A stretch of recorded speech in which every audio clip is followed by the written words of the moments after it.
Good morning. Welcome to Knowing God 307. สวัสดียินดีต้อนรับทุกท่านจากกลุ่มรู้จักพระเจ้าครั้งที่307. Thank you for study the Bible with me in the Facebook. ขอบคุณมากที่มาเรียนพระคัมภีร์กับเราใน Facebook. Today is Saturday, January 26, 2019. วันนี้วันที่26วันเสาร์ที่26มกราคม2019 is the topic today is why Jesus chose uneducated people as apostles reaching the world is Matthew chapter 10 word 1 to word 6 วันนี้หัวข้อคือทำไมองค์พระเยซูเลือกคนที่ไม่มีความรู้สูงเป็นอัครทูตซึ่งนำคำสอนของพระองค์ของความรอดให้คนทั้งโลกอันนี้มัทธิวบทที่10ข้อที่1ถึงข้อที่6 and this is Dr. แทนทิหาชัย speaking นี่คือนายแพทย์ศิริพลตันติหาชัยพูด Matthew chapter 10 is the continuation of the last part of chapter 9 Matthew บทที่10เป็นบทที่ต่อจากตอนหลังของบทที่9in this chapter Jesus is reaching out to the nation of the Israel with the message of the coming kingdom through the apostles that he appointed ในบทนี้องค์พระเยซูมอบหน้าที่ให้อัครทูตของพระองค์เป็นผู้ประกาศข่าวสารเกี่ยวกับอาณาจักรของพระองค์ซึ่งกำลังจะมาถึงThe emphasis goes beyond his times on earth on his first coming and also including material related to his second coming as well ข้อความที่องค์พระเยซูเน้นลงไปนั้นมีมากกว่าข้อความในยามที่พระองค์อยู่บนโลกหรือว่ามีมากในครั้งแรกที่พระองค์มาแต่เป็นข่าวสารเกี่ยวกับการมาครั้งที่2ในอนาคตของพระองค์เช่นเดียวกันโอเคSo at the end of the chapter 9 last week ในตอนจบของบทที่9อาทิตย์ที่แล้ว Matthew chapter 9 verse 35 after Jesus was going through all the city and the village teaching in their synagogue and proclaiming the gospel of the kingdom and he healed every kind of the disease and every kind of sickness and illness so หลังจากที่องค์พระเยซูเสด็จไปตามเมืองต่างๆตามหมู่บ้านต่างๆและก็เทศนาในธรรมศาลาประกาศข่าวประเสริฐเรื่องอาณาจักรของพระเจ้าและรักษาโรคภัยไข้เจ็บทั้งปวง Then Jesus saw people he seeing the people he felt compassion for them because they were distressed and dispirited like a sheep without the shepherdองค์พระเยซูทอดพระเนตรเห็นประชาชนก็สงสารมีความเห็นอกเห็นใจเพราะว่าพวกเขาถูกรังควานแล้วก็ไร้ที่พึ่งเหมือนกับลูกแกะที่ขาดคนเลี้ยง so then Jesus said to the disciple he said harvest is plentiful but the worker are few แล้วก็พระองค์ก็ตัดกับสาวกของพระองค์ว่างานของการเก็บเกี่ยวนี่มีมากเหลือเกินแต่ว่าคนเก็บเกี่ยวคนที่ทำงานเนี่ยน้อยมากอีกในหนึ่งมีคนเยอะแยะที่ไม่รู้จักองค์พระเยซู In other words there's so many didn't know Jesus Christ but the one that take the message to those people are only a fewคนที่จะนำข่าวไปให้คนที่ไม่รู้จักพระเจ้าเนี่ยมันน้อยเหลือเกิน Therefore beseech the Lord of the harvest to send out the worker into the house เพราะฉะนั้นจงทูลขอพระองค์ผู้ทรงเป็นเจ้าแห่งการเก็บเกี่ยวให้ส่งคนงานไปยังทุ่งนาหรือว่าทุ่งแห่งการเก็บเกี่ยวของพระองค์ So in Matthew chapter 10 Jesus appoint worker to go out into the harvest to proclaim the message of the coming kingdom ในมัทธิวบทที่10องค์พระเยซูก็ทรงแต่งตั้งให้กับคนที่จะออกไปเก็บเกี่ยวอีกในหนึ่งออกไปประกาศเกี่ยวกับข่าวสารของการมาของอาณาจักรของพระเจ้า so the entire chapter on this chapter 10 around involve around the ministry of those who represent Jesus Christ ดังนั้นบทหนังสือของมัทธิวบทที่10ก็บรรยายเกี่ยวกับการรับใช้ของคนเหล่านี้ซึ่งเป็นตัวแทนขององค์พระเยซู Okay, so Warren Wiersbe said this: the work of salvation could be accomplished only by Jesus alone. Okay,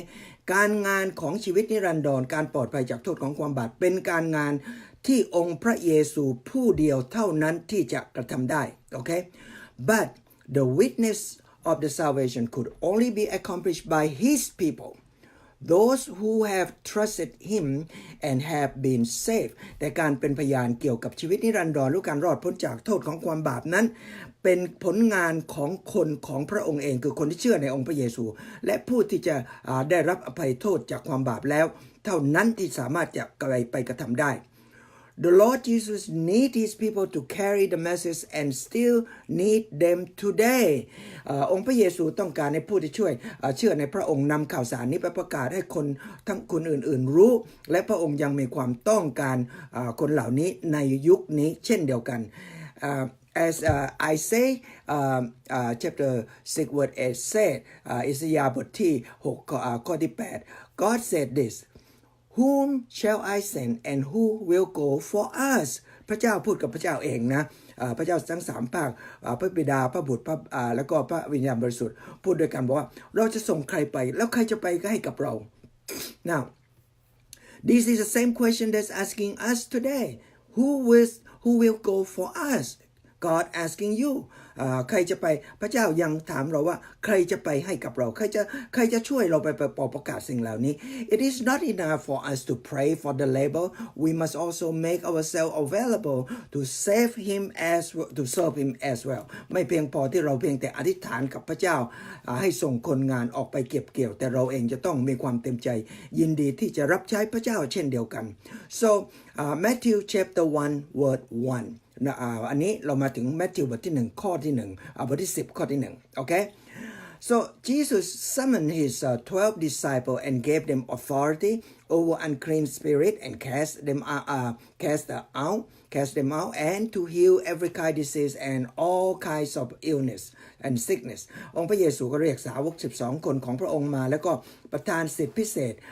ให้กับอำนาจกับเขาเพื่อจะได้ขับไล่วิญญาณชั่วแล้วก็บำบัดโรคภัยไข้เจ็บต่างๆ Now the whole group of the people that follow Jesus Christ could be characterized as his disciple คนทั้งปวงที่เดินตามองค์พระเยซูเดินฟังพระองค์นั้นคนเหล่านี้เราสามารถที่จะเรียกว่าสาวกขององค์พระเยซูได้ disciple is a learner who follow the teacher and learning his wisdom คำว่าสาวกนี้แปลหมายถึงว่าเป็นผู้ที่ศึกษาเล่าเรียนผู้ที่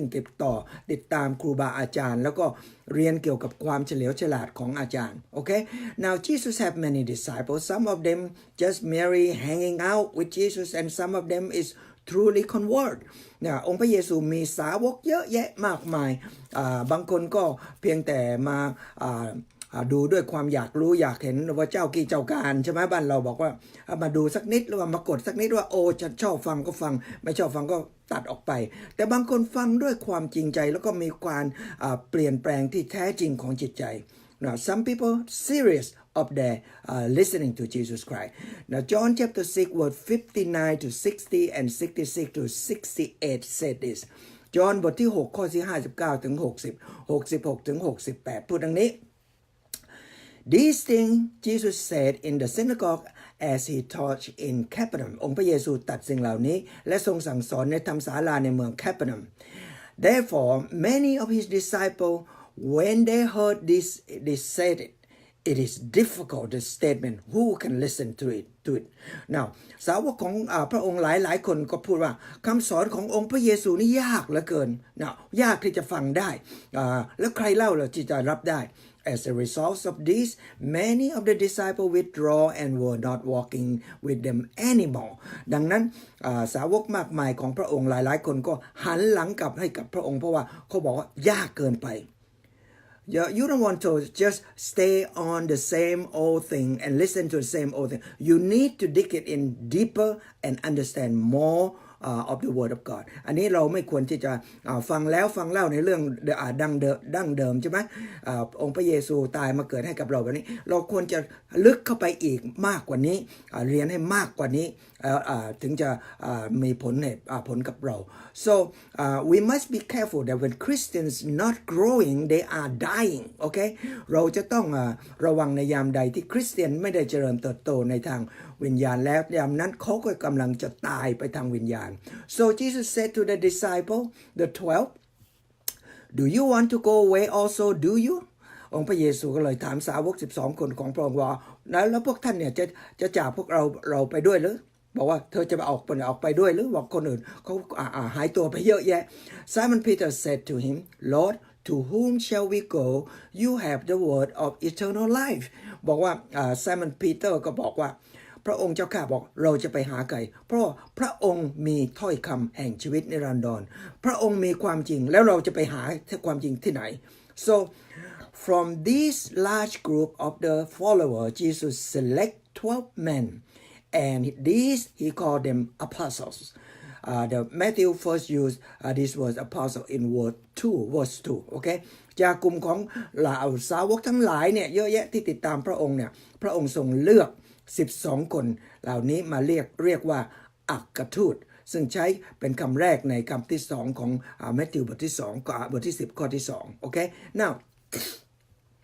the word apostles come from the Greek words apostello that mean to send forth with commission Jesus commission นะจ๊ะคำว่า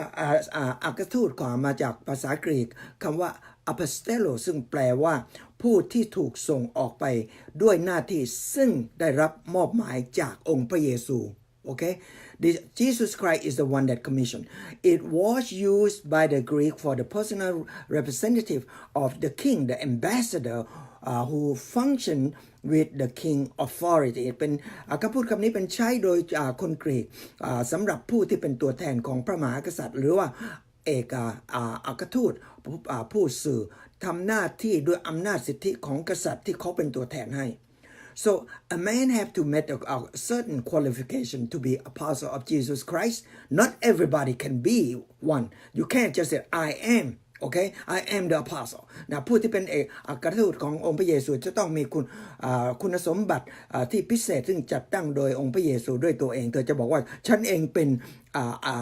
อัครทูตขององค์พระเยซูอันนี้เป็นไปไม่ได้โอเคอันนี้so the number one he must have been seen the risen Christ อัครทูตเนี่ยจะต้องพบปะกับองค์พระเยซูในสถานะของพระองค์ที่ฟื้นขึ้นมาจากความตายอันนี้สำคัญมาก so 1 Corinthians chapter 9 verse 1 Corinthians เล่มที่1บทที่9ข้อที่1พูดว่า am I not free เปาโลพูดว่า Paul said am I not free อีกในหนึ่งเปาโลบอกฉันเนี่ยไม่เป็นอิสระหรือคำตอบ yes I am อันนี้พอเป็นอิสระ and then he said am I not apostle and have I not seen Jesus our Lord are you not my work in the Lord บอกว่าฉันไม่เป็นอิสระหรือฉันไม่เป็นอัครทูตฉันไม่ได้เป็นอัครทูตหรือข้าพเจ้าไม่ได้เห็นองค์พระเยซูที่เป็นพระเจ้าของเราหรือพวกท่านทั้งหลายไม่ใช่เป็นผลงานของข้าพเจ้าในองค์พระเยซูหรือคำตอบทั้งหมดนี้คือใช่แล้วทั้งหมด all the question that he asked the answer is yes he is free he is apostle he saw Jesus and he worked hard and he lead a lot to Jesus Christ เพราะเขาได้สอนคนทั้งหลายแล้วก็แนะนำคนมารู้จักองค์พระเยซูเยอะแยะ now number 2 he must fellowship with him Jesus เขาจะต้องร่วมอยู่กับองค์พระเยซูและสังสรรค์กับพระองค์ Acts chapter 1 verse 21-22 กิจการอัครทูตบทที่1ข้อที่21-22พูดว่าTherefore, it is necessary that the man who have been accompanying us all the time and that the Lord Jesus went in and out among us ฉะนั้นจำเป็นที่จะต้องเลือกคนหนึ่งคนใดซึ่งอยู่ในท่ามกลางของพวกเราตลอดช่วงที่องค์พระเยซูทรงดำเนินอยู่ในท่ามกลางของพวกเรา beginning from the baptism of John until the day that he would took up from us one of these must become the witness with us of his resurrection โอเคตั้งแต่บัพติศมาของจอห์นซึ่งองค์พระเยซูได้กระทำบัพติศมาจนกระทั่งถึงเวลาที่พระองค์ถูกรับขึ้นไปบนสวรรค์เพราะคนนี้อัครทูตคนนี้จะต้องเป็นพยานร่วมกับเรา ว่าพระองค์ได้ฟื้นขึ้นมาจากความตายอีกหนึ่งเห็นการเป็นฟื้นขึ้นมาจากความตายขององค์พระเยซูnumber 3 ข้อที่ 3 he had to be chosen by Jesus คนนี้จะต้องได้รับการเลือกตั้งจากองค์พระเยซูโดยตรง so Ephesians chapter 4 verse 11 Ephesians บทที่4ข้อที่11พูดว่า and he gave some apostle some prophet some evangelist and some pastor and some teacher พระองค์พระเยซูทรงแต่งตั้งให้บางคนเป็นอัครทูตพระองค์เป็นคนแต่งตั้งบางคนเป็นผู้เผยวจนะบางคนผู้เผยแผ่ข่าวประเสริฐบางคนผู้เป็นศิษยาพิบาลนะ pastor หรือว่าเป็นบาทหลวงแล้วก็บางคนก็เป็นอาจารย์สอนนะ Apostle laid the foundation of the church and then passed away from the scene อัครทูตเนี่ยเป็นผู้วางรากฐานกฎบัญญัติของคำสอนของโบสถ์ของคริสตจักรและหลังจากนั้นเขาก็หายจากไปเขาก็ตายไปก็หายไปหมดโอเคEphesians chapter 2 verse 20 Ephesians บทที่2ข้อที่20พูดว่า having been built on the foundation of the apostles and prophets Jesus Christ himself bore the cornerstone ท่านได้รับการสร้างขึ้นบนรากฐานของเหล่าอัครทูตและผู้เผยวจนะโดยมีองค์พระเยซูเองเป็นศิลามุมเอกโอเค so while all the believers are sent forth to represent the king as well ในเวลาเดียวกันผู้ที่เชื่อในองค์พระเยซูก็ถูกส่งออกไปและเป็นตัวแทนของกษัตริย์เช่นเดียวกัน as John said in John 20 verse 21 John บทที่20ข้อ21พูดว่า so Jesus said to them again peace be with you as the Father has sent me I also send you องค์พระเยซูพูดว่าสันติสุขจงดำรงอยู่กับท่านทั้งหลายเถิดพระบิดาได้ส่งเรามาชั้นใดเราจะส่งท่านไปออกไปชั้นนั้น so no believer today can honestly claim that they are the apostle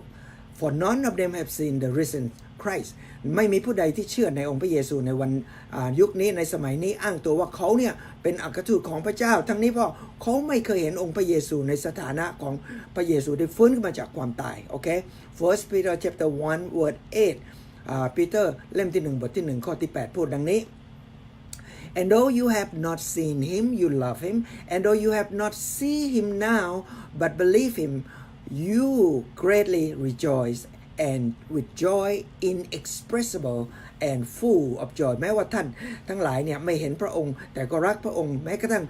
ท่านไม่ได้เห็นพระองค์แต่เชื่อในพระองค์และเต็มเปี่ยมไปด้วยความชื่นชมยินดี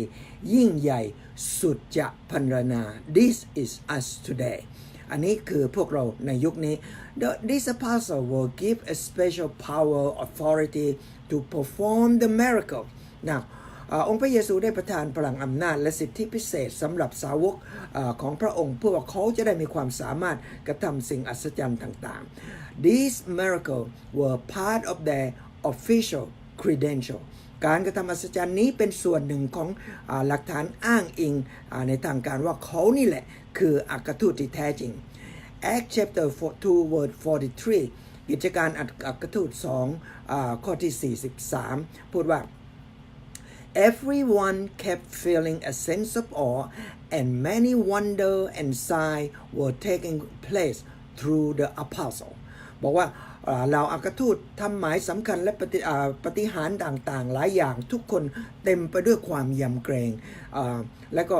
มีความอัศจรรย์ and they healed the sick and that clean the leper cast out the demon even raise the dead บอกคนเหล่านี้หลายคนทำการเยียวยารักษาโรคต่างๆได้ทุกชนิดบางคนโรคเลื้อนขับไล่วิญญาณที่ของคนผีสิงแม้กระทั่งทำให้คนที่ตายเนี่ยฟื้นขึ้นมาจากความตาย the four ministry parallel the miracle that Jesus performed in chapter 8 and chapter 9 อัศจรรย์ทั้ง4อย่างนี้เป็นอัศจรรย์ซึ่งองค์พระเยซูกระทำเองในบทที่7บทที่8บทที่9 so in a definite way apostle represent the king to extend his work อีกในหนึ่งบอกว่าอัครทูตทั้งหลายเนี่ยเป็นตัวแทนของกษัตริย์ องค์พระเยซูเพื่อมาแผ่หรือว่าขยายงานของพระองค์เนี่ยให้กว้างขวางออกไปมากขึ้น so Matthew chapter 10 verse 2 and verse 4 now the name of the 12 apostles are this and first Simon and who called Peter and Andrew the brother James and son of Zebedee and John his brother นี่คือรายชื่อของอัครทูตทั้ง12คนแรกคือ Simon เรียกว่าปีเตอร์หรือว่าเปโตรพูดเธอภาษาไทย and แล้วก็ Andrew น้องชายของเขา James and John น้องชายน้องจอห์นทั้งสองเป็นลูกของ Zebedee number 3ข้อที่3บอกว่า Philip and Bartholomew Thomas and Matthew the tax collector James the son of Alphaeus and Thaddeus this one is hard to say Thaddeus as บอกว่าข้อที่3ก็Philip แล้วก็ Bartholomew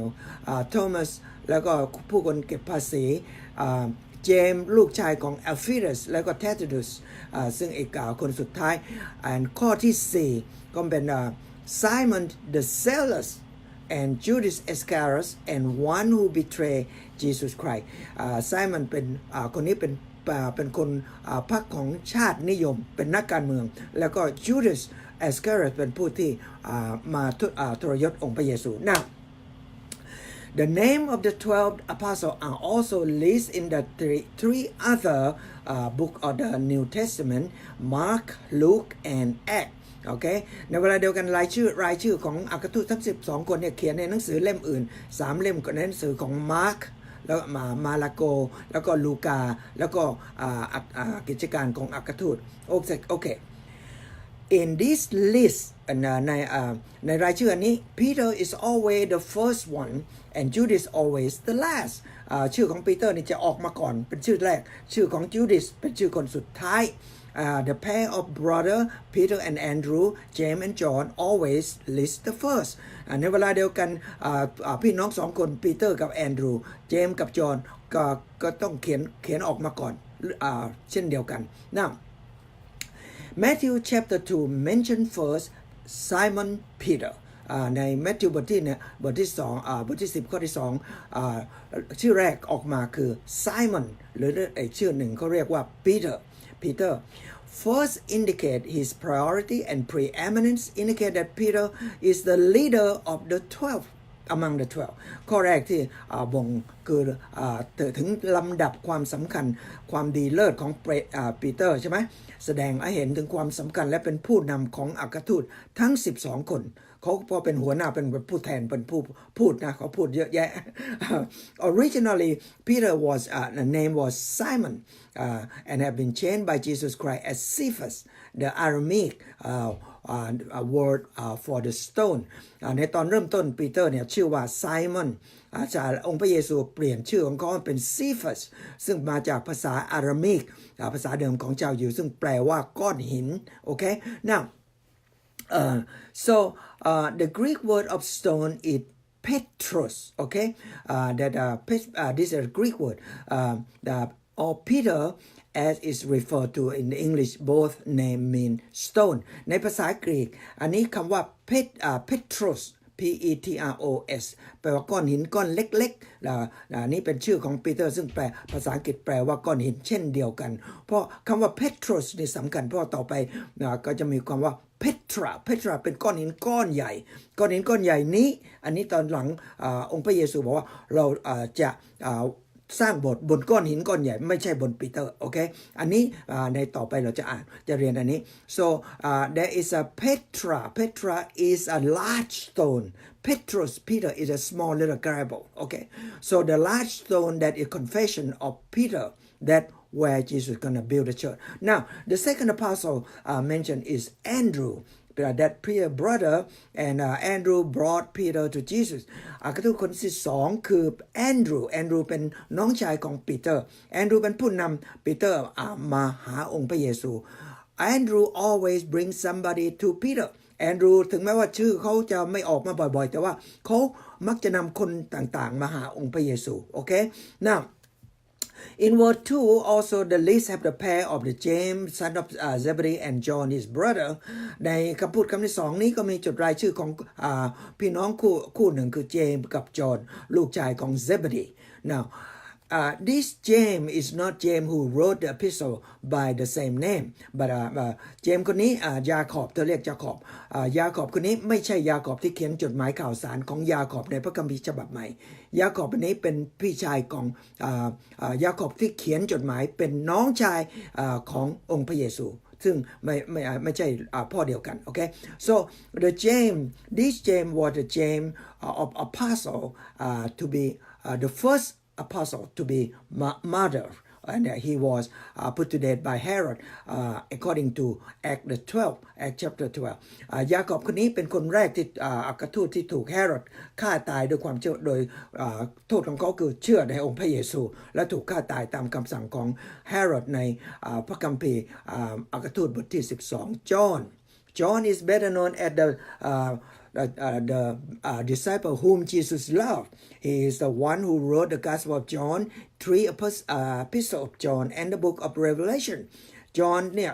รู้ในนามของอัครทูตที่องค์พระเยซูรักแล้วก็เป็นคนเขียนข่าวดีหนังสือของจอห์นค่ะแล้วก็เขียนจดหมายข่าวสาร3เล่มของจอห์นในเวลาเดียวกันเขาเขียนหนังสือวิวรณ์ Now as we have mentioned Peter was a leader among the 12ตามที่เราพูดมาแล้วปีเตอร์เนี่ยเป็นผู้นำในท่ามกลางของอัครทูตทั้ง12คน but among the 12 also has an inner circle of the 3 apostles Peter James and John that Jesus had a closer relationship with them ภายในกลุ่ม12คนนี้ก็มีกลุ่มเล็กๆของอัครทูตจะบอกว่า3คนที่ว่าปีเตอร์เจมส์กับจอห์นซึ่งมีความใกล้ชิดกับองค์พระเยซูมากกว่าใครๆทั้งสิ้น in Mark chapter 3 that we studied 3 weeks ago indicate that these 3 in the room of with Jesus when he raised Jairus' daughter from the dead โอเคในมาร์กบทที่3ในตอนที่เราเรียนมา3อาทิตย์ที่แล้วในยามที่องค์พระเยซูทำให้นำลูกสาวของนายธรรมศาลาที่ตายไปแล้วทำให้ฟื้นขึ้นมาจากความตายพระองค์ได้นำปีเตอร์เจมส์และจอห์นเข้าไปด้วยเพื่อเขาจะได้มองเห็นเป็นพยานให้กับองค์พระเยซู Now at the Mount of Transfiguration, Peter, James, and John are given the added privilege to seeing the transformation of Jesus Christ as well. ในเวลาเดียวกันเนี่ยที่บนภูเขาซึ่งองค์พระเยซูจะจำแรงแปลงกายของพระองค์จากมนุษย์ธรรมดากลายเป็นมนุษย์ที่มีความรุ่งโรจน์ที่สวยงามราศีที่ยิ่งใหญ่อันนี้พระองค์ก็ได้นำปีเตอร์เจมส์และจอห์นขึ้นไปบนภูเขาอันนั้นและในยามที่พระองค์แปลงกายจากมนุษย์ธรรมดาเต็มไปด้วยกลายเป็นผู้ที่เต็มไปด้วยราศีที่รุ่งโรจน์ปีเตอร์เจมส์และจอห์นก็เห็นด้วย The next pair list on chapter 10 verse 3 is Philip and Bartholomew ในคู่ต่อไปก็เป็นบทที่10ข้อที่3คือฟิลิปกับบัตเทอร์เมล In John chapter 1 verse 45 Bartholomew is also known as Nathanael was brought to Jesus by Philip now ในบทจอห์นบทที่1ข้อที่45บัตเทอร์เมลอีกชื่อหนึ่งชื่อว่าบัตเทอร์เมลคือนาธาเนลฟิลิปเป็นผู้นำนาธาเนลมาหาองค์พระเยซูผู้นาธาเนลนั่งอยู่ใต้ต้นมะเดื่อจำได้ไหมอยู่ในหนังสือของจอห์นบทที่1 now Thomas and Matthew are recording in verse 3 both of the persons knowing Thomas as a Thomas doubter most of people okay know Thomas as a doubter ในข้อที่3ก็มีรายชื่อของโทมัสกับแมทธิวและคนส่วนมากจะเรียกโทมัสว่าโทมัสผู้สงสัยนะสงสัยมาก This is happened when after Jesus resurrected from the dead he appeared to other disciples and Thomas was not thereโอเคอันนี้สิ่งนี้เกิดขึ้นหลังจากที่องค์พระเยซูฟื้นขึ้นมาจากความตายปรากฏตัวในท่ามกลางของอัครทูตทั้งหลายในยามนั้นโทมัสไม่ได้อยู่ที่นั่น so he didn't believe that the other disciples saw Jesus until Jesus appeared to him and he has the privilege to see and touch Jesus for himself ดังนั้นโทมัสไม่เชื่อว่าเพื่อนๆของเขาเนี่ยได้เห็นองค์พระเยซูจริงๆแล้วจนกระทั่งองค์พระเยซูมาปรากฏตัวให้กับเขาได้เห็นและเขาเองมีโอกาสพิเศษที่มองเห็นองค์พระเยซูแล้วแม้กระทั่งสัมผัสตัวองค์พระเยซูด้วยมือของเขาเอง John chapter 20 verse 27-29 Then Jesus said to Thomas reach here with your finger and see my hand and reach here your hand and put into my side and do not unbelieve but believing โอเคบอกว่าจากนั้นองค์พระเยซูก็พูดกับโทมัสบอกว่ายื่นนิ้วมือออกมาแล้วดูมือของเราสิว่ามีรอยแผลอยู่ที่มือแล้วก็เอามือเนี่ยแยงลงไปที่สีโครงของพระองค์ซึ่งมีรอยแผลแล้วจงบอกว่าจงเลิกสงสัยและจงเชื่อ Thomas answered to him My Lord and my God โทมัสก็เลยเห็นแล้วก็ตกตะลึงในองค์พระเยซูใช่ไหมแล้วก็ร้องออกมาว่าองค์พระผู้เป็นเจ้าของข้าพระองค์และพระเจ้าของข้าพระองค์ Jesus said to him because you have seen me have you believed blessed are they who did not see and yet believe แล้วองค์พระเยซูก็ทรงตอบว่าเพราะท่านได้เห็นเราท่านจึงเชื่อใช่ไหมความสุขเป็นของผู้ที่ไม่ได้เห็นเราแต่เชื่อ Now this is talking to us we never see Jesus but we believe so blessed are you who believe ดังนั้นเราไม่เคยเห็นองค์พระเยซูใช่ไหมแต่เราเชื่อดังนั้นความสุขหรือว่าพระพรจงเป็นของเธอผู้ซึ่งเชื่อในองค์พระเยซู Now after that without doubt Thomas believed that Jesus is a Christ have been raised from the dead หลังจากนั้นโทมัสก็เชื่ออย่างที่ไม่มีความสงสัยใดๆทั้งสิ้นบอกว่าองค์พระเยซูเนี่ยฟื้นขึ้นมาจากความตายจริงๆ From these answers said my Lord and my God that is a great confession that is a great faith in Jesus Christ จากคำพูดคำนี้อันนี้เป็นแสดงให้เห็นถึงความเชื่อมั่นที่ยิ่งใหญ่ความเชื่อมั่นในองค์พระเยซูที่ว่าพระองค์นี่แหละคือพระคริสต์ที่แท้จริงอันนี้เป็นความเชื่อมั่นที่ยิ่งใหญ่ Personally I'm not consider Thomas as a doubter he is one of a great confessor อันนี้ว่าสำหรับตัวเราเองเนี่ยโทมัสไม่ใช่เป็นแต่คนที่สงสัยนะแต่เป็นสำหรับเรา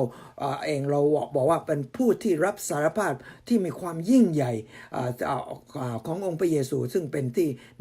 ควรที่จะยกย่องและชมเชยนับถือมากกว่าไปบอกว่าโทมัสเนี่ยเป็นคนที่สงสัยอันนี้เราเองคิดว่าโทมัสมีความยิ่งใหญ่ที่มีความเชื่อมั่นที่ยิ่งใหญ่จริงๆเช่นเดียวกันกับปีเตอร์ Now as for Matthew he's a humble and simply just refer himself as Matthew the tax collector he is the author of Gospel of the Matthew which is subject that we are studying right now อันนี้สำหรับแมทธิวเองเนี่ยเขาแนะนำตัวของเขาเองโดยความสั้นๆง่ายๆโดยถ่อมตัวบอกว่าเขาเป็นคนเก็บภาษีที่แท้จริงเขาเองเนี่ยเป็นคนเขียนหนังสือที่เรากำลังเรียนอยู่ตอนนี้เราเรียนมา2 ปีแล้วเพิ่งถึงบทที่10แค่นั้นเองโอเค so a great book อันนี้เป็นหนังสือที่ดีเยี่ยมเล่มหนึ่ง now in verse 3 he had James the son of Alphaeus and Thaddeus อันนี้ในข้อที่3เช่นเดียวกันเขาก็เติมชื่อลงไปเจมส์ลูกของ Alphaeus แล้วก็ Thaddeus Mark called James the son of Alphaeus the James the less which maybe imply the small stature or maybe is younger in the age โอเคอันนี้บอกว่ามาร์กเรียกเจมส์คนนี้บอกว่าบอกว่าเจมส์น้อยเจมส์คนน้อยซึ่งอาจจะหมายถึงร่างกายที่ผอมหรือว่าตัวเล็กๆสักนิดหรือว่าอายุน้อย Thaddeus is sometimes is called as Judas but not Judas Iscariot that betray Jesus Christ Thaddeus อันนี้คนนี้เรียกว่าบางครั้งก็เรียกว่า Judas แต่ไม่ใช่ชื่อเดียวกับ Judas Iscariot ผู้ซึ่งทรยศองค์พระเยซู In word 4 the list is Simon the Zealot this is an interesting character and Judas Iscariot the one who betrayed Jesus Christ Simon of Zealous also called Simon of Canaan Simon คนนี้บางครั้ง Simon ซึ่งเป็นนักการเมืองของ Zealous ในเวลาเดียวกันบางครั้งเขาเรียกว่า Simon ของ Canaan as Judas Iscariot อันนี้คนนี้เป็นis the one that betrayed Jesus Simon of Zealous is a Zealous is an Aramaic word means zealous okay zealous อันนี้เป็นภาษาอารามิกซึ่งแปลว่ากระตือรือร้นหรือว่าเป็นคนคลั่งเคร่งนะ the zealous were Jewish political group that commit to overthrow the Roman Empire อันนี้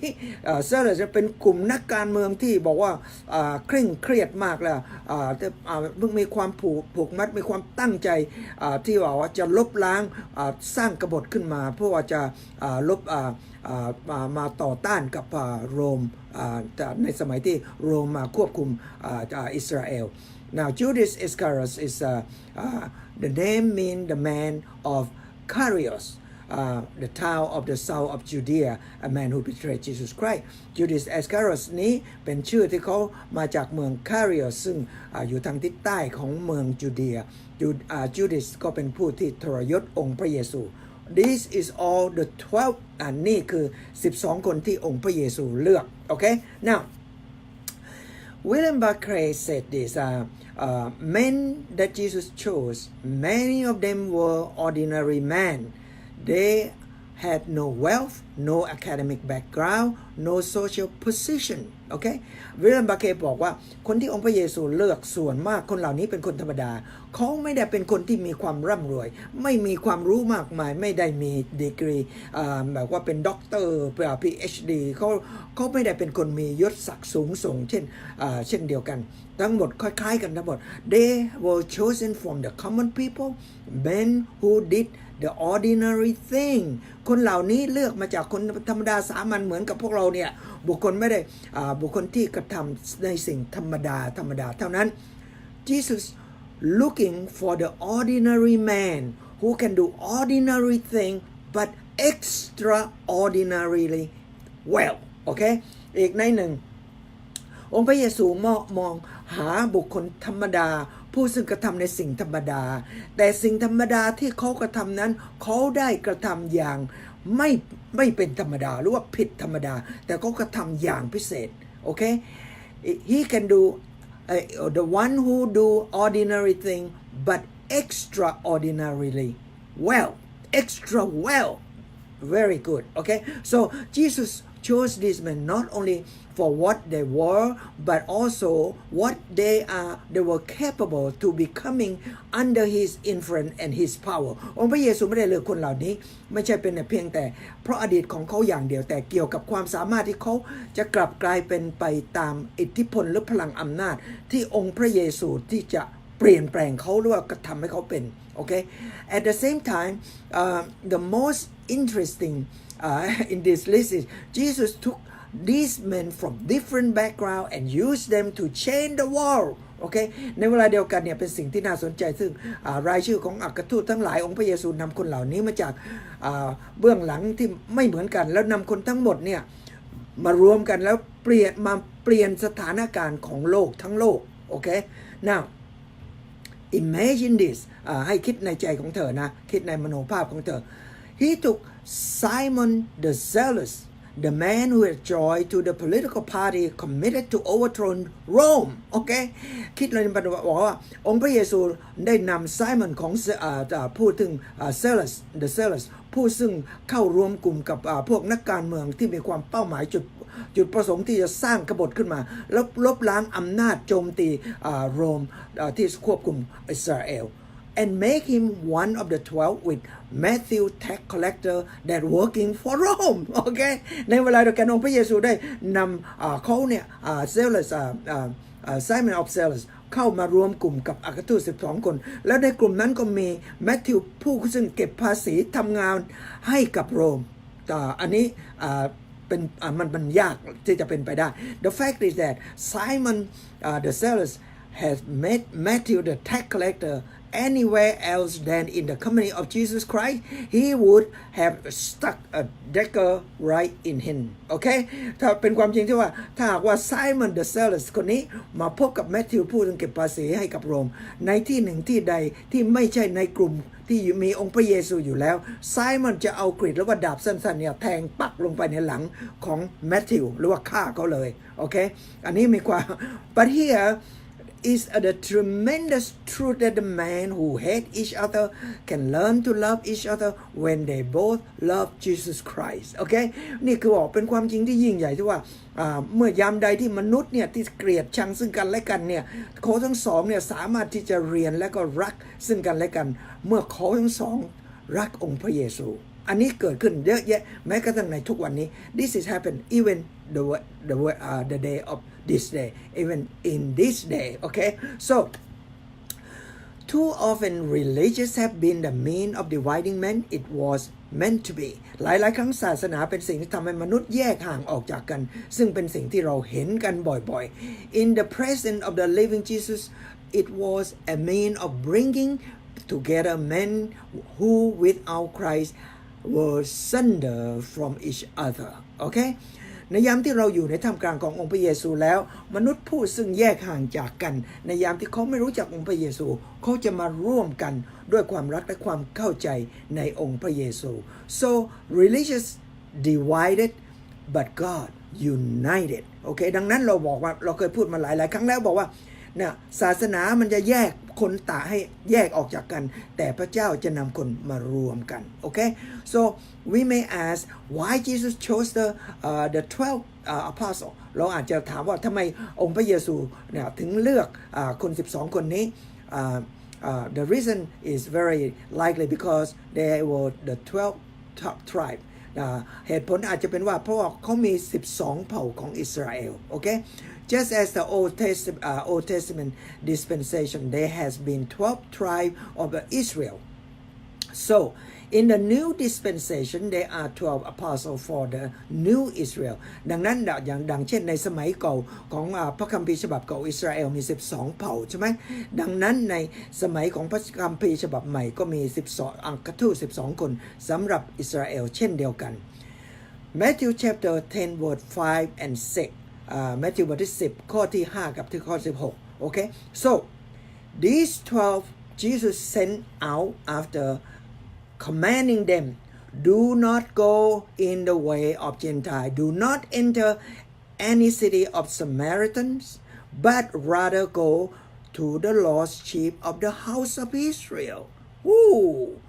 องค์พระเยซูบอกสั่งกำชับบอกคน12คนนี้บอกว่าจงอย่าไปในหมู่บ้านของคนต่างชาติคนที่ไม่ใช่คนยิวจงอย่าเข้าไปในเมืองของพวกสมาเรียพวกลูกครึ่งของระหว่างยิวกับคนไม่ใช่คนยิวแต่ว่าจงไปหาลูกแกะที่หลงทางของอิสราเอลไปหาคนอิสราเอลโอเคnow In chapter 4, verse 23, Jesus going through all the Galilee teaching in their synagogue and proclaim the gospel of the kingdom and healing all the sick illness of every kind disease among the people. ในมัทธิวบทที่4ข้อ23องค์พระเยซูไปที่แคว้นต่างๆของกาลิลีแล้วก็สั่งสอนในธรรมศาลาประกาศเกี่ยวกับข่าวประเสริฐของอาณาจักรของพระเจ้ารักษาโรคภัยไข้เจ็บของประชาชน Now Jesus sending the 12 to expand his work to be done by many more than simply Jesus himself หลังจากที่พระองค์ได้สอนและกระทำสิ่งเหล่านี้แล้วตอนนี้พระองค์จะส่ง12คนไปขยายงานซึ่งพระองค์ได้กระทำในเมืองนั้น and Jesus commanded them that the word in which in the Greek word for the word command his men and give them order and illuminating is the word paragerens โอเคองค์พระเยซูก็ทรงออกคำสั่งให้กับสาวกของพระองค์คำพูดที่พระองค์ใช้เนี่ยคำ commanding ก็คำสั่งเนี่ยออกมาจากคำภาษากรีกที่ว่า paragerens คำพูดคำนี้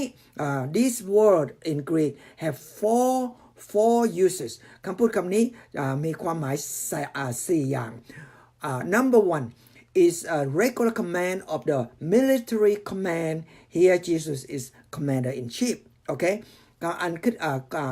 คำแปลคำที่1บอกว่าใช้กันบอกออกคำสั่งของกองทหารองค์พระเยซูเป็นผู้บังคับบัญชาของกองทหารโอเค number two in the Greek word of paragerens mean the calling one friend to one's help อันนี้บอกว่าความหมายอันที่2องค์พระand Jesus is our friend to us and if we keep his command อันที่สองคำแปลคำที่สองPresbyterian แปลว่าใช้ในการขอความช่วยเหลือจากเพื่อนของเราองค์พระเยซูเป็นเพื่อนของเราถ้าหากว่าเราทำตามคำสั่งของพระองค์Okay. Number 3, Presbyterians mean that to use in the teaching, giving rule and precept to his student, and Jesus is our wonderful teacher. Okay. อันนี้คำที่3ความหมายอันที่3คือการใช้เป็นครูบาอาจารย์ที่ให้หลักกฎกับนักเรียนของเขาองค์พระเยซูเป็นอาจารย์ที่ยิ่งใหญ่ของเราทุกคน Number 4 ความหมายอันที่4 Presbyterian แปลว่าthe word is regularly used for the imperial command as a king ความหมายอันที่4ซึ่งใช้อยู่สม่ำเสมอว่าเป็นคำสั่งหรือพระบัญชาของจอมจักรพรรดิอันนี้องค์พระเยซูเป็นพระมหากษัตริย์ของโลกของจักรวาล so he said don't go to the Gentile don't go to Samaritan but go to the Israel the lordship of Israel บอกว่าองค์พระเยซูบอกอย่าไปหาคนต่างชาติอย่าไปเข้าไปเมืองของคนลูกครึ่งจงไปหาลูกแกะที่หลงทางของอิสราเอล we can be quite certain that this was not a permanent command เราสามารถที่บอกว่าอันนี้ไม่ใช่คำสั่งที่ถาวรตลอดไป no it's not อันนี้ไม่ใช่For we see that Jesus himself is talking with Samaritan woman in John chapter 4 โอเคเราจะเห็นว่าองค์พระเยซูเนี่ยพูดกับผู้หญิง Samaritan ในหนังสือจอห์นบทที่4 and we also see that Jesus tell the story of Good Samaritan in Luke chapter 10 ในเวลาเดียวกันเราจะเห็นองค์พระเยซูทรงเล่าเรื่องของความดีงามของชาย Samaritan ในลูกาบทที่10ใช่ไหมAnd also Matthew telling us that in final commission to his men all to go out into the world and bring the gospel to all nations ในเวลาเดียวกันแมทธิวได้บอกว่าคำพูดคำสุดท้ายขององค์พระเยซูในบทสุดท้ายบอกว่าให้สาวกของพระองค์นำข่าวดีของพระองค์ไปให้คนทั่วทั้งโลกโอเค so The gospel is for the Jew first and then go to the Greek and later the gospel have to go to Samaritan and then go to Gentile and it had begin with the lordship of the house of Israel. Now ดังนั้นข่าวดีอันนี้ของพระเจ้าจะต้องเริ่มกับชาวยิวก่อนหลังจากนั้นไปถึงชาวกรีกแล้วก็นำให้กับชาวสมาริตันแล้วก็คนต่างชาติซึ่งไม่ใช่ชาวยิวพวกเราพวกคนป่าเถื่อนใช่ไหมบอกว่าแล้วก็เราเริ่มแต่ว่าจะต้องเริ่มต้นจากลูกแกะจากลูกแกะที่หลงทางของอิสราเอล Now what then the explanation don't go in the way of the Gentile and Samaritan and but go to the lordship อันนั้นความหมายอันนี้แปลว่ายังไง Now Warren Wiersbe suggests this okay Warrenวิลเลียมบาเคไม่ใช่วาร์เรนเรสวิลเลียมบาเคเขาแนะนำคำอธิบายอย่างดังนี้ Number 1 the Jew had in God's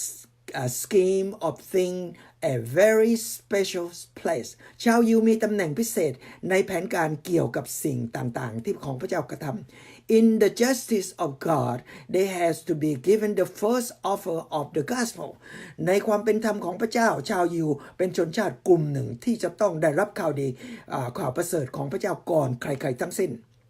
It is true that they reject it, but the whole history have desired to give them the first opportunity to accept. ถึงแม้ว่าคนชาวยิวเหล่านี้จะปฏิเสธข่าวประเสริฐที่พระเจ้าเอื้อเฟื้อให้กับเขาแต่ในประวัติศาสตร์ทั้งหมดในแผนการของที่ได้จัดวางมาไว้ก่อนว่าชาวยิวจะต้องมีโอกาสที่จะรับข่าวพิเศษจากพระเจ้าก่อนผู้อื่นใดๆทั้งสิ้นโอเคPaul said in Romans chapter 1 verse 16, For I am not ashamed of the gospel, for it is the power of God for the salvation to everyone who believes, to the Jew first and then also to Greek. โรมบทที่1ข้อที่16พูดเปาโลพูดว่าข้าพเจ้าไม่ละอายกับความข่าวประเสริฐของพระเจ้าเพราะว่าข่าวประเสริฐอันนี้คือฤทธิอำนาจของพระเจ้าเพื่อให้เราทุกคนที่เชื่อได้รับรอดพ้นจากความบาปโทษของความบาปแต่จะต้องจากชาวยิวก่อนแล้วคนต่างชาติจะตามมา The number 2 เหตุผลอันที่2 The 12 were not equipped to preach to the Gentile สาวกของทั้ง12คนขององค์พระเยซูยังไม่พร้อมที่จะนำข่าวประเสริฐของพระองค์เนี่ยไปให้กับคนต่างชาติ They did not they had neither background nor the knowledge nor the technique คนทั้ง12คนนี้ยังไม่มีเบื้องหลังที่เพียงพอไม่มีความรู้ที่ดีพอไม่มีเทคนิคที่ดีพอที่จะไปสอนคนต่างชาติ Before the gospel could be effectively brought to the Gentile a man with Paul's life and background had to emerge โอเคก่อนที่ข่าวประเสริฐขององค์พระเยซูจะนำมาให้คนต่างชาติได้เพื่อพวกเขาจะได้รับผลประโยชน์นั้นจะต้องมีบุคคลที่มีเบื้องหลังความรู้ความเชี่ยวชาญอย่างเช่นเยี่ยงเปาโลถึงจะเกิดผลได้ซึ่งเปาโลมาตามหลังในหนังสือของอัครทูตกิจการของอัครทูต so number 3 the great reasons for this command is any wise commander know that he must limit his objective อันนี้สำคัญมากเหตุผลอันนี้ this is very important เหตุผลอันนี้สำคัญในการบัญชาคือว่าผู้บังคับบัญชาต้องมีสติปัญญาที่เฉลียวฉลาดเนี่ยว่าต้องรู้ถึงความจำกัดสำหรับจุดประสงค์ที่เขาจะกระทำ he must direct his attack at one chosen point one spot โอเคเขาจะต้องจดจ่อกับการโจมตีเป้าหมายที่เขาเลือกที่สำคัญที่สุด and if he diffused his force here and there and everywhere he would dissipate his strength and invite failure ถ้าสมมติว่าเขากระจายกำลังของเขาออกไปตามที่ต่างๆแล้วกระจายไปหมดแล้วเขาจะนำความพ่ายแพ้มากับการกระทำของเขา so จะหมายว่าจุดการกระทำจะไม่สำเร็จ so this command of Jesus was temporary command ดังนั้นพระบัญชาขององค์พระเยซูนี้เป็นพระบัญชาที่เป็นไปเพียงชั่วคราวโอเค he was wise commander who refused to defeat the dissipate his force พระองค์มีความเฉลียวฉลาดที่ปฏิเสธที่จะกระจายอำนาจกำลังของพระองค์ไปตามที่ต่างๆโดยที่ไม่มีเป้าหมาย and skillfully concentrate his attack on one limited object in order to achieve an ultimate and universal victory อันนี้ด้วยความเชี่ยวชาญของพระองค์ทรงเจาะจงจดจ่อต่อการใช้กำลังในสถานที่จำกัดซึ่งพระองค์จะรับใช้จากการกระทำอันนี้ในที่สุดความสามารถที่จะนำข่าวประเสริฐอันนี้ให้กับคนทั้งโลก from the beginning in Genesis God intention is to teach the whole world and it must begin with the Israel and Jesus did the same โอเคในตอนเริ่มต้นในปฐมกาลพระเจ้าตั้งใจที่จะช่วยมนุษย์ทั้งโลกให้รอดพ้นจากความบาปแล้วก็แต่เริ่มต้นจากอิสราเอลก่อนและองค์พระเยซูก็ได้กระทำเช่นเดียวกันที่พระบิดาได้กระทำ At the end of the book of the Matthew Jesus give the great command to his disciple ในประโยค3ประโยคสุดท้ายในหนังสือของมัทธิวองค์พระเยซูทรงบัญชาในคำที่ยิ่งใหญ่ให้กับสาวกของพระองค์ดังนี้ Matthew 28:18 and Jesus came up and spoke to them saying all authority have been given to me in heaven and in earth on earth มัทธิวบทที่28ข้อ18องค์พระเยซูก็เข้ามาหาพวกสาวกของเขาแล้วก็พูดว่าสิทธิอำนาจทั้งสิ้นในสวรรค์และบนโลกได้มอบไว้ให้กับเราแล้วand go therefore and make a disciple of all nations baptize them in the name of the Father the Son and the Holy Spirit ดังนั้นจงไปสร้างสาวกในมวลประชาชาติต่างๆให้เขารับบัพติศมาในนามของพระบิดาของพระบุตรและของพระวิญญาณบริสุทธิ์ teach them to observe all that I have commanded you and lo I am with you always even the end of the earth of the age สอนให้เขาเชื่อฟังทุกสิ่งที่เราได้สั่งท่านไว้แน่นอนที่สุดเราจะอยู่กับท่านทุกคนเสมอไปตลอดไปจนตราบสิ้นยุคของยุคนี้ For those who believe in Jesus that also is your and my responsibility สำหรับผู้ที่เชื่อในองค์พระเยซูนั่นคือความรับผิดชอบของท่านเองและของเราเองเช่นเดียวกัน So is to go and tell people what you know about Jesus what he had done for you and how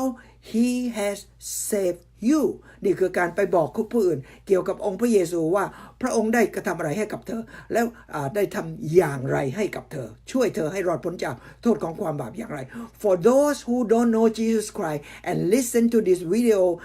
very so often it's time for you to make a decision โอเคสำหรับผู้ที่เชื่อ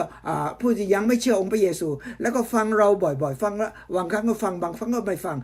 อันนี้เวลามาถึงแล้วที่เธอเองจะต้องตัดสินใจว่าเธอจะอยู่ที่ไหนจะไปที่ไหนจะเข้ามาหาหรือจะไม่หาองค์พระเยซูเป็นเวลาที่ควรจะตัดสินใจ for Today is the day of salvation. It's a good day to accept Jesus Christ as your God and Savior of your soul. เพราะว่าวันนี้เป็นวันที่สมควรที่ท่านควรจะได้รับความปลอดภัยจากโทษของความบาปเป็นวันที่ดีงามสำหรับองค์พระรับองค์พระเยซูเป็นพระเจ้าของท่านและเป็นพระเจ้าผู้ซึ่งให้ความปลอดภัยกับจิตวิญญาณของท่านเช่นเดียวกัน So thank you so much for listening. God love you and I love you too. Have a good day. ขอบคุณมากที่ฟังพระเจ้ารักเธอและเรารักพวกท่านทุกคนเช่นเดียวกันสวัสดี